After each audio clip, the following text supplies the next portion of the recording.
You're listening to Were You Still Talking?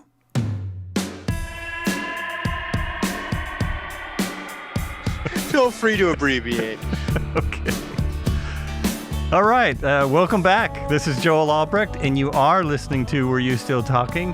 Today in my studio, or as you know, everyone knows by now on the Zoom, I have Justin Alcala. He is a novelist, nerdologist, and Speculative Literature Foundation Award finalist. He's the author of 3 novels, including Consumed, The Devil in the Wide City, and Dim Fairy Tales. His short stories have been featured in dozens of magazines and anthologies, including It Snows Here, Power Loss Anthology, The Offering, Rogue Planet Press Magazine, and The Lantern Quietly Screams, Cast About Literature. When he's not burning out his retinas in front of his computer, Justin is a tabletop gamer, blogger, folklore enthusiast, and time traveler. He's an avid quester of anything righteous, from fighting dragons to acquiring magical breakfast eggs from the impenetrable grocery fortress. Impregnable. I knew I was going to mess that up. How you doing, Justin? Good, very good. Thank you for having me. Yeah, my pleasure. You have a very interesting writing career going on here, and a lot of cool books. You know, it's about as weird as you can get as far as the cornucopia. It's different, but it's in a genre that people seem to be very attracted to. How long have you been writing? Because you seem to have a lot of stuff out there. I've been writing professionally for a good 10 years. I have been a closet case writer for about 15. Okay. Since the old college days. I don't want to let people figure out how old I am, but So you started out writing in the closet. You know, I would write. I was actually, strangely enough, going to be a police officer, and I was writing on the side, and somehow I decided that's a horrible idea for me. I'm a skinny, nerdy-looking guy who I think any bad guys could just mop the floor with me. So I chose the right side of the force and went with something where nerds are loved, writing. Nice. So, Nice. here we are. That's awesome. Well, how did you do you write every day? Every day. Every day. Wow. Okay. That would be the first thing I recommend when people occasionally ask me, I have a book coming out. How much do you write? You have to write every day. Please. Yeah, that's good. I've asked a couple other authors that, and they don't always write every day. They always say, I would like to, but that seems like a really important part of writing. Yeah, and the caveat to that is I work from home. When I didn't work from home, I 100% understand where people cannot write every day. Real life gets in the way. Far too much. Yes. Far too much. But if you're writing full time, it looks like you put out a lot of stuff. You have a blog, you write short stories, you write novels, and they're all pretty much fact-based history. No, I'm making that up. You're kind of right.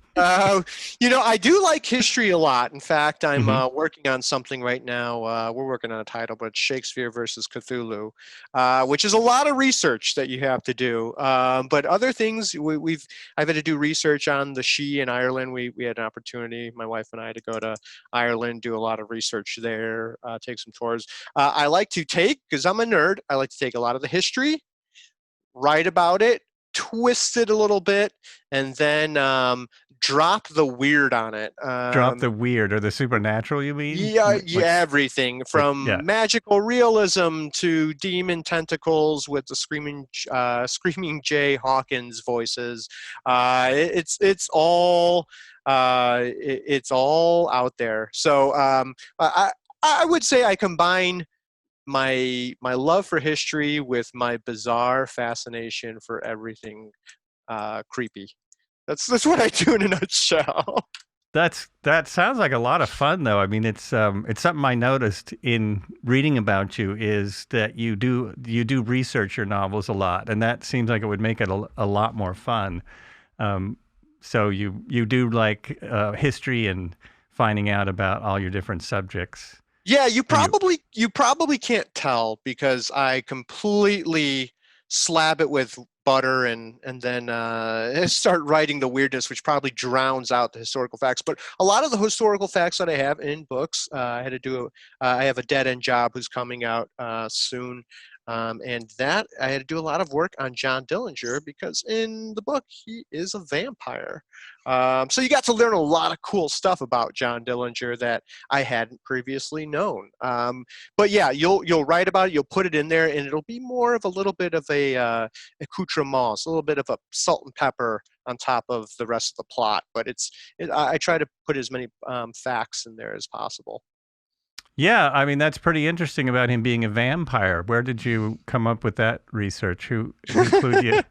What is this PG-13 rated R? You got to tell me that first, because this is a funny story. Oh, this is what. Yeah, it's kind of most of them are not PG-13. Okay, well, let me tell you how it started. So I'm originally from Chicago. I live in the South now. How I got here is a whole nother epic tale. But I grew up, lived in Chicago my whole life pretty much, and about one of those crazy days when buddies and I were in college. Buddy from the Army, he wanted to go out night on the town downtown.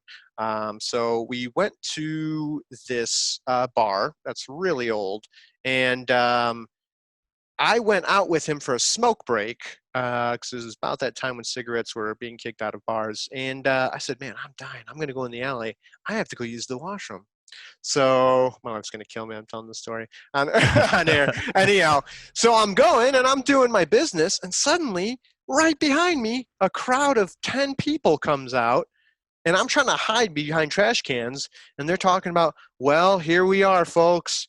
Here's where John Dillinger was shot down dead, this alley. Oh, man. I was peeing on the spot, right, where poor John Dillinger had gone down. And then I started doing my research then, and that was about the time when I realized he was kind of a cool character. And then when I came back to writing A Dead End Job, I needed a local Chicago figurehead, and John Dillinger is one. Everyone thinks of Al Capone when you think of the good stuff, or DuSable. John Dillinger was a big piece of Chicago history, so I went to him and found out that he was on the road so much there wasn't much known. But some of the interesting things was he loved coming back to Chicago. He was actually a Cubs fan. I'm a Sox fan, but White Sox fan, but he was actually a big Cubs fan. He used to come back all the time. He just couldn't help himself. He would try to stay low, but every time he came to Chicago, he'd come out for nights on the town, and it's eventually how he got caught. But yeah, John Dillinger, what a interesting figure throughout history, and I really recommend anyone who loves history, check him out. There's a lot of things that you don't know about him.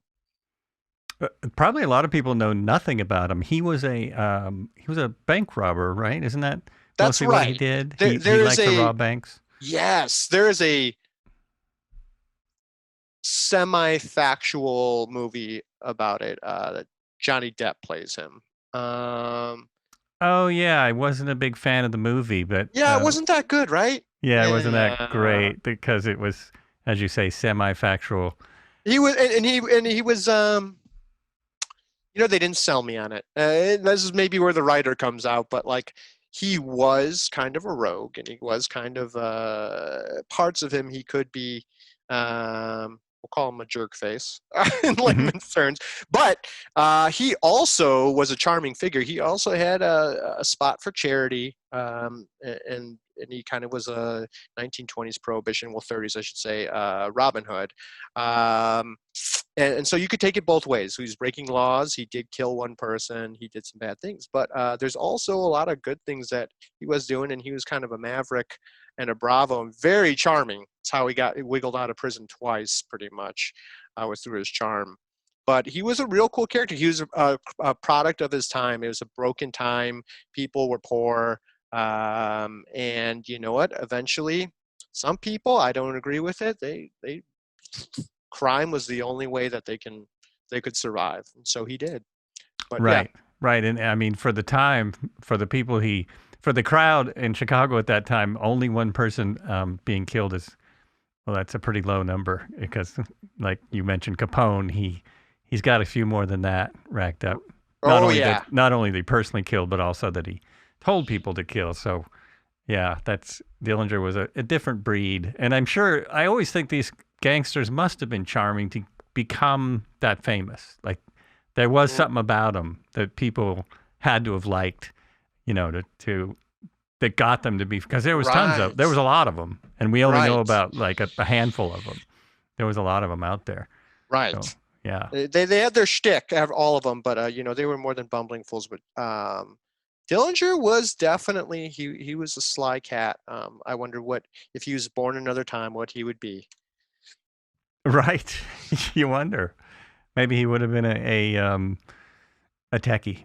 That would be amazing. That That would be something. that would be. But yeah, so yeah, history. Love to trickle it into all of my writing. Hmm. And you got to go. Did you go to England You to know, we work? no, we did No, not get to go to England. no. It's on my list because, like I said, I am a big nerd, and I wanted to go there and dress up like a knight and let my Sure. wife pretend like she was a princess and all those other all those other horrible things that English people hate us for. And That's no, we funny. did not have the opportunity though because my wife was in med school and she had to get right back. This was our pseudo honeymoon. She had Oh to get wow. right back to. We ran to Ireland. Enjoyed a couple days there, drove around, then we had to get right back. But to this day, I'm like, I want to go to England, Uh huh. but it's just not in the cards just yet. We will someday, hopefully, when all this craziness dies down. But did not get to go. Yeah, that's always been one of my bucket list places. That seems like a really cool. There's so much Yeah, history my there. bucket Well, list is Ireland too. growing, especially Yeah, now that everyone's crammed in houses. it does make You you want start to travel regretting the more. places you didn't go to. But England, it'll definitely, it'll. I'll get there. Are you still with me? Your video froze. Oh, I think I lost you. Okay, I'm just gonna hang here a minute, and I'll edit this out later. Darn it, I hate it when this happens. Oh, there's still 2 participants. Well, that's bizarre. Huh, something happened. I still see 2 people in the meeting. It's flashing. So I was doing this podcast, and how many minutes am I at?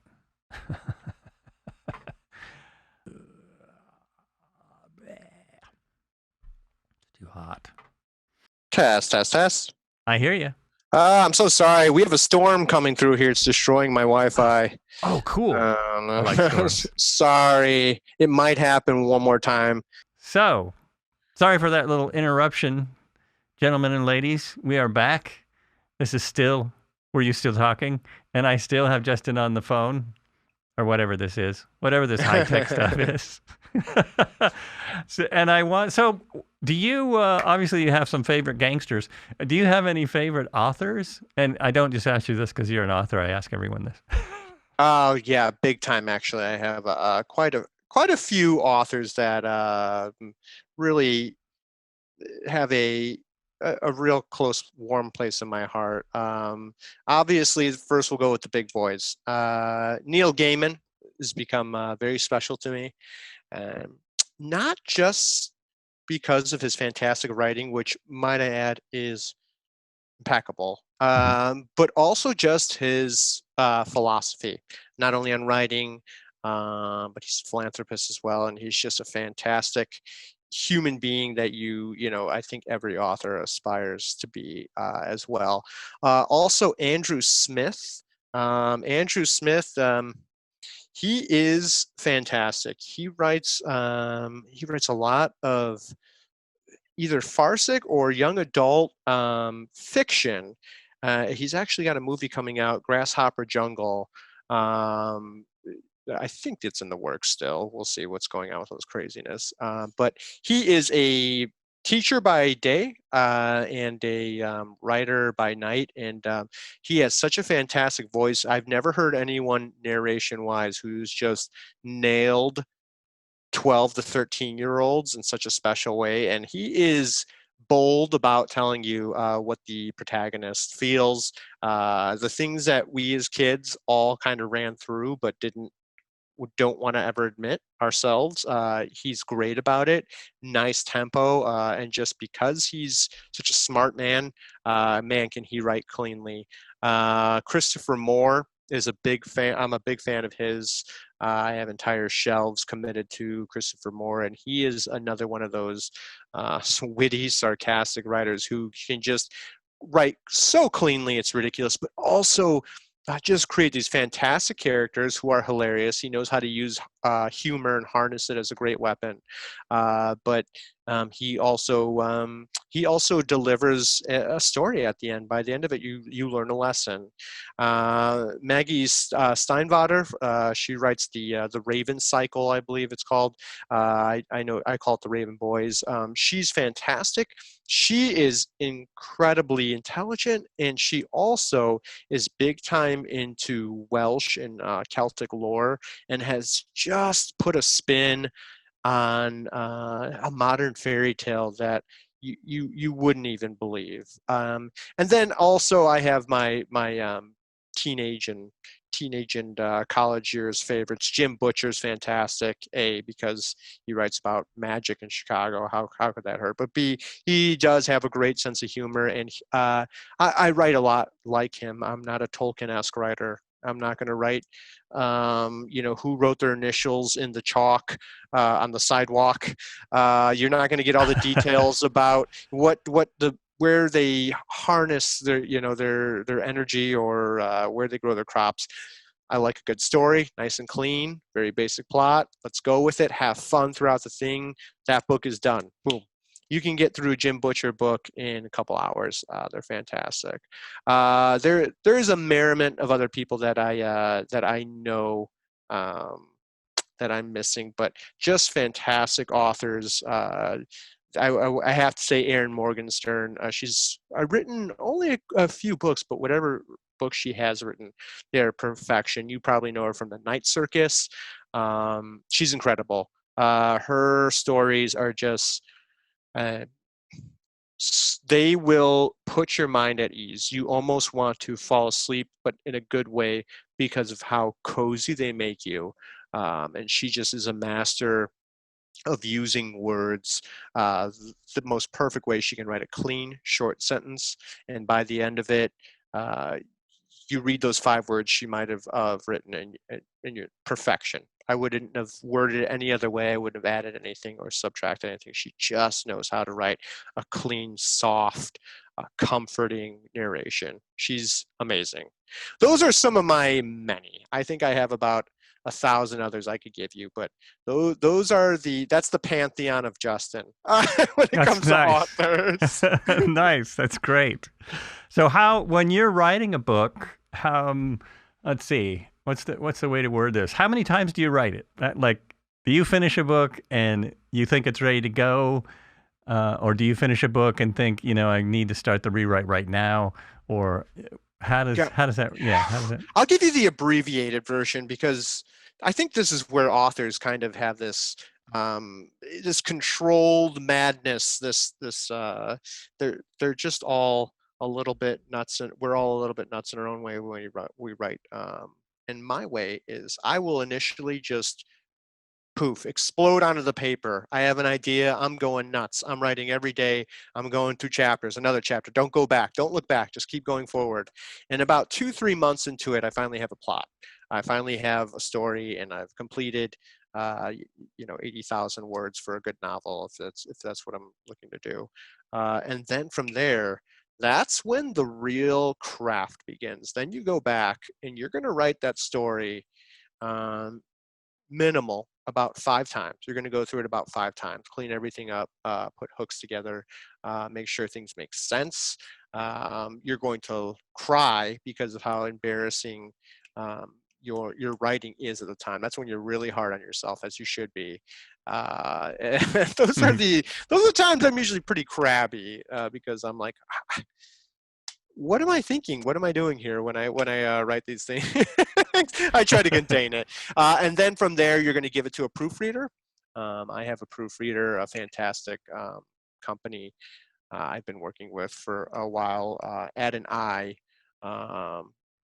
they are fantastic. And then when I'm done with it, I will start pitching it to certain publishers and agents that I want to get to, and I'll try to get that on their door. And then from there, if they like it, they say, "All right, here's a contract." Then they're going to go ahead and put it through their butchers and their Oh yeah, editor, okay. So and so then, and they're then the gonna real fun begins. Yeah. so they're gonna set you up with an editor if they like it, if they want to publish it. Yeah, I Yeah. don't know too many publishers who do not have an in-house editor who Mhm. starts really, because their editor's job is make this as marketable, sellable, enjoyable, most importantly, as possible for readers. And sometimes you write something 10 times, you're completely oblivious to some facts, some things that a reader might say, "Oh, this doesn't make sense to me." And it's very humbling. It is very humbling once you get it to your editors, but they are also, to to write to write is fantastic, but to edit is divine. They're what makes a book fantastic by the end of it. It's true. I've read a lot of scripts in their rough stages, and a lot of times you have no idea what's going on. Like the writer knows. The writer wrote it. They understand the story, but you're just looking at it going, "So what You're, is this? did your little cousin get a hold of this? Right. Yeah, exactly. Oh yeah, What it's so the embarrassing heck? sometimes. What Um, is yes, it is really bad in the raw stages, because for me, I can only speak for me. There are Mhm. authors out there who are just fantastic opposites. If I stop, if I do, it's the Wile E. Coyote, keep running off the cliff. I believe Neil Gaiman said this. Keep running off the cliff and don't look down, because the second you look down is when you fall. Um, you can't stop. You've Right. got to keep going with your plot and your ideas. And even if it is brutal, you can go back later. You start going back every day and redo that chapter. Um, you're never going to finish. You're never going to finish your story, because you are going to start beating yourself up early and you're going to lose your vision. For sure, that has happened to me several times, and I don't let it happen anymore, because I just keep going. And then when I go back when I'm done, that's when that's when I start to get embarrassed. But at least I finished it first. And that totally makes sense to me that while you're creating, you've got to you've got to let that creation kind of come out, and once you're done, you can make it palatable for someone else. But Right, at first right, you're right, just it's for you. You just got to get it out, right? It's right. I mean, a yeah, sculptor, right? The first time they make a figure, it's a head that looks like, a grayling alien, and a right. body that's misproportioned, hunchback, but they're just getting that base down. And Hmm. then that's when the real magic happens. I think, you can use that very cheesy analogy with writing as well. It's definitely the later reviews that get the book finished. Well, I used to work a long, long time ago. I worked as a production assistant in animation, and when Oh, they so you know. so I know when they would start a when they would give you a character sketch or the first storyboards before I mean, basically the guy who does the storyboards doesn't ink them. He just kind of sketches them. I could not make heads or tails out of them. And then, then they have another person come in behind and draw the character like, so it's Oh, kind of like goodness. that. It's kind of like that. It's like Yes, you just get exactly. the story and then shape it out. You get it. You Yeah. get it. Ugh. Oh, yeah. Absolutely. Been doing this a while. Uh, and have you always liked to research stuff? Or is that something you got more drawn to when you started writing books and short stories, or were you really into research even before that? Man, that's a 'Cause I great question. You're the first person that's ever asked me that question, and that is fantastic. That is, whew, I think I'm like chalkboarding while I'm talking to you. oh, so you didn't have the answer for that one I written down? don't have the answer for that. I'm ad-libbing here. I think what happened was, um, I am also a big nerd when it comes to tabletop gaming. And Hmm. you can't run a good story. You can't tell about, the knockoff Lord of the Rings group who's adventuring through your made up land if you don't know the rules. So Oh, yeah, you okay. have to know the lay of the land. You have to know this fake history that's going on before you can put heroes into their great quest. And I think I've been gaming for so long, since I was like 11 or 12, that just maybe became a fundamental. Hmm. You know, you can't break the rules until you know what the rules are. You can't tell about new history until you know what old history is. So, and it also it makes it more believable later. If someone who might know something about history says, "Yes, that is true. I know that. I read that," and it makes you a little bit more plausible. And not everything is made up. You want to use as much reality in your fiction as possible. So then when you twist it and get to the real weird stuff, uh, you know, the Archangel Michael running around nude with his ding dong dingling all over the place throughout Chicago, and people are saying, "What the hell is going on here?" That you gave them enough realism first for them to be like, "Okay, this is fun," compared to just making up everything as you went along. We're still with you. Yeah, I watch a lot of strange shows on all the different media that's out there now, Netflix and HBO, etc. And so I think the audiences are kind of used to that stuff now. Yeah, it's getting to be the Yeah, norm. it's getting to be the norm. I was a big Lost fan long after Lost was on, but Lost was a good example of that kind of deal where it seems like a real world, but then it's not. Now I'm watching The Leftovers, which is one of the same writers. I don't know if you've ever seen that, but the same kind of thing. It's it's like it's reality, but what's going on here? And completely different, Yeah, let me weird let me stuff starts right. happening. You Let know. me sell you on the relatable. Let me sell you on what you understand, and then I can twist it just a little bit to start giving you some weirdness. But you're already invested. You already feel this fundamental understanding of the world I've introduced to you. Yeah, that's it's starting to become a lot more classic. But it's a great avenue for then springing on a lot of creative ideas. I personally love it. So, have you ever thought of selling a book to TV or movies, or has that come up yet? You know, there's been a couple. I'm actually doing a couple audio books right now Hmm. with a studio, and they kind of ask the same thing.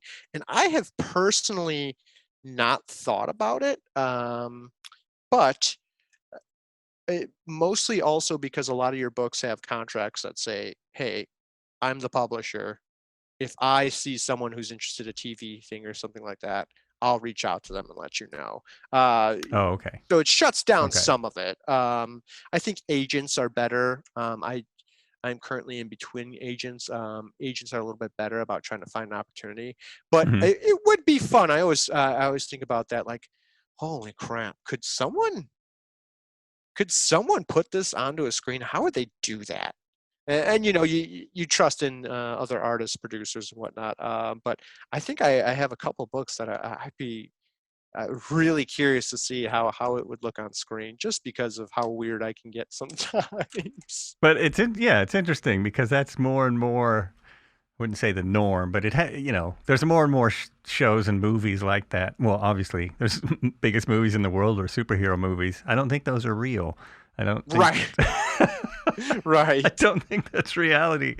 But I heard John Grisham talking about the books that he sold before. In the very first book he sold, he was really upset about because the movie was nothing like the book. So he decided if he sold another book, which of course he has, he basically just walks away from it when he sells the books, and he's like, okay, the movie will be their thing, and the book was my thing, and it seems like it'd be hard to do, but it's a really good attitude in a Yeah, that's way, brilliant. yeah, That's brilliant because, and you also have to trust another artist, right? right. That's a big right. I wrote this thing that works. I wrote this story that works really well on paper. I have to trust that someone who's qualified to make movies, to make shows, understands that that might not work for a show. You have to trust the other artists. So I think that's a great idea. And should in the future I ever sell any scripts, I think I might have to adopt that same philosophy, because otherwise I think you'd be a nervous wreck, because it's not going to be exactly like you want it. No way. That's true. That's true. I mean, because he said they offered to let him be involved in the movie, like he could come and watch the shooting and stuff, and he said no. No, Yeah. no, I don't want to see that. And and to take a big, books are usually pretty hefty. To take that and squish it down that's got to be tough for the author of the book to kind of see what they've cut up. I think my What have wife you and I would butchered? probably, yeah, my wife and I would probably sneak some booze into the debut if they didn't have any, and go in the back. And I think either way we'd find a way to enjoy ourselves, because it would either be so good that we'd be like, oh my God, this is amazing. This person did a great job. Or it would be so horribly bad that we would be having a great time just saying like, what is going on here? This is not, no, what happened here?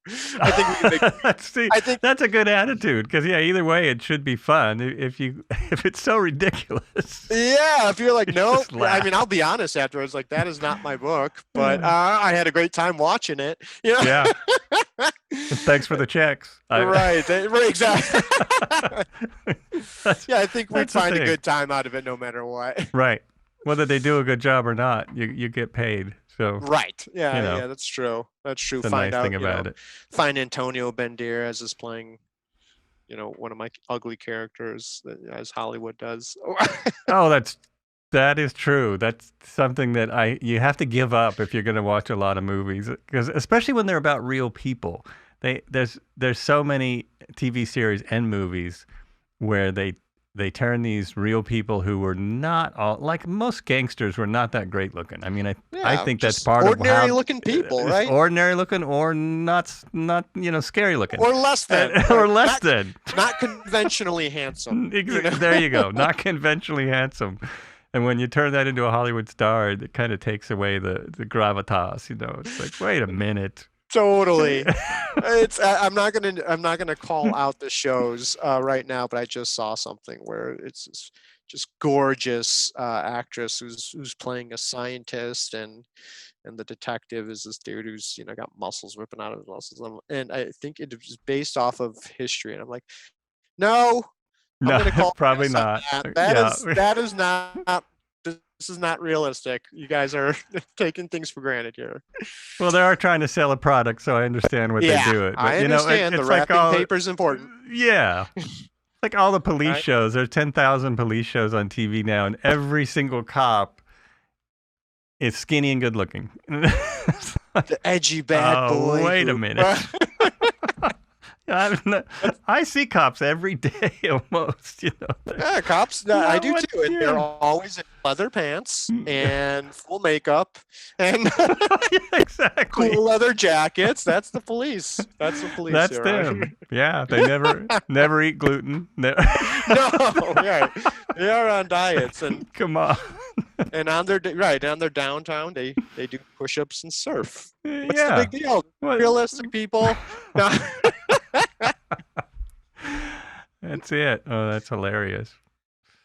Jeez. Oh, I had some other questions for you. Now I forgot them.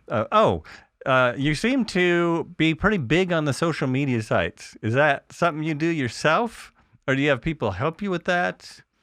Like you have It's a labor of love. Okay. It's both. It is both. Early on, when you are an author, what's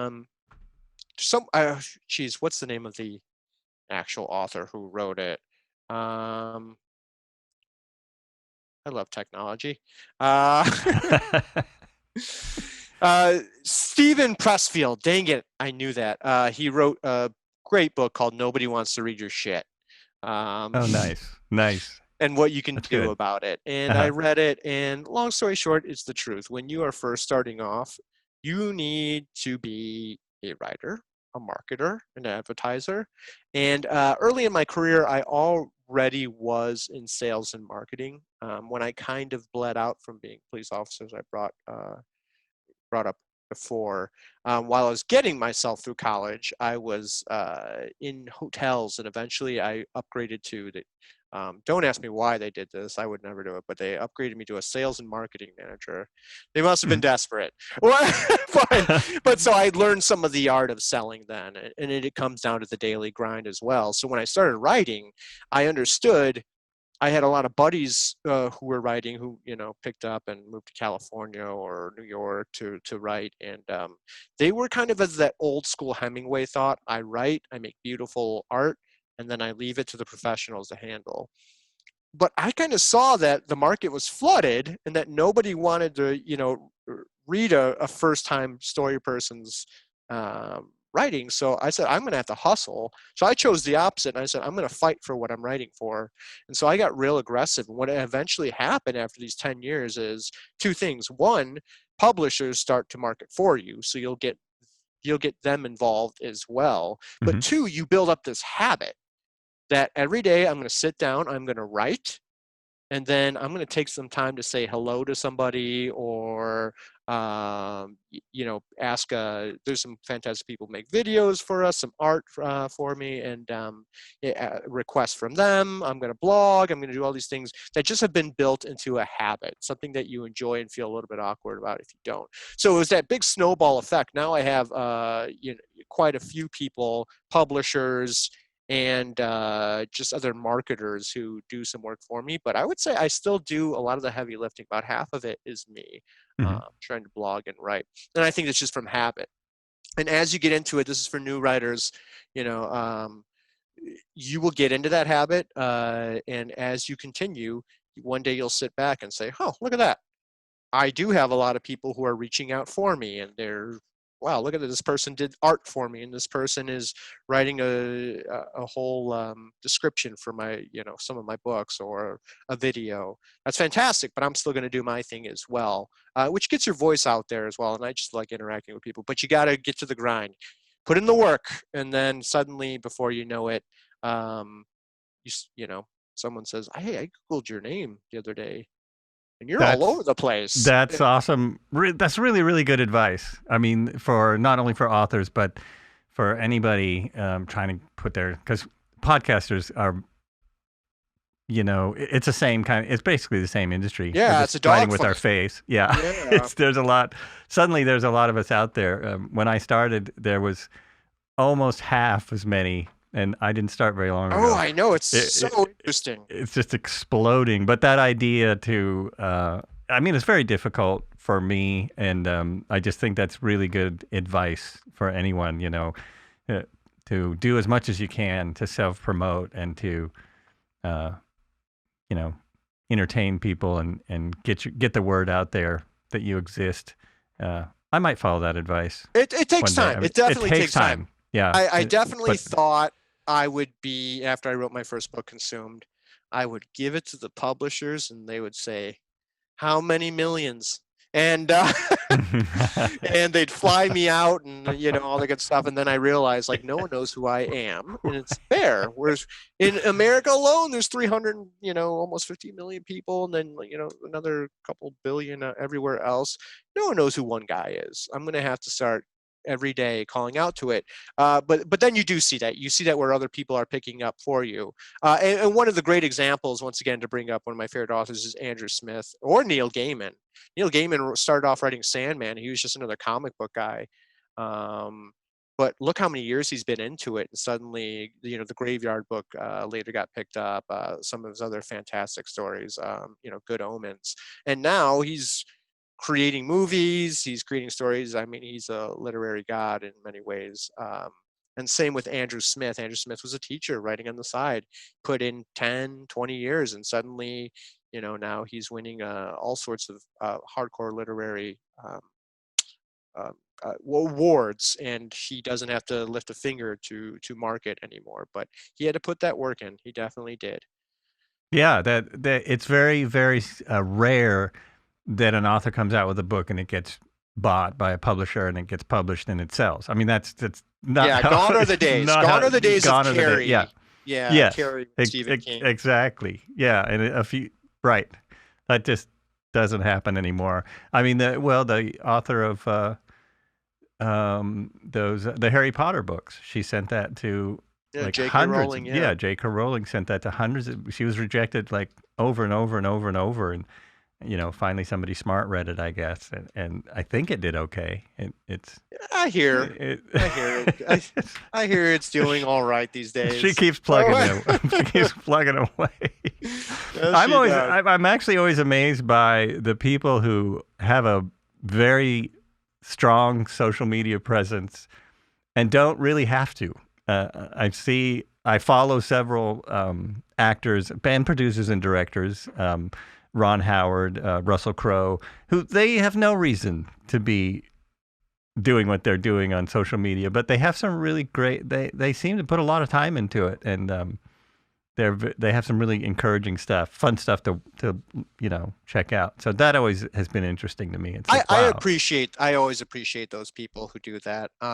And what I love about it, I hope what happened was they said, hey, one day when I make it big, I'm not going to forget where I came from, and so that's why they keep talking about it, right? Or why they keep connecting with people. Yeah. But also, not to what's the word I'm looking for? Not to take away from how cool that is that they connect with people, but I think you do as you continue to hear how fantastic you are, or as you just become a person that other people look up to. You can become disconnected. So I think it is good as a actor, a producer, a writer, keep interacting with people, because I think it's really easy to lose your identity once you get to those levels of where just people are kind of telling you every day how amazing you are.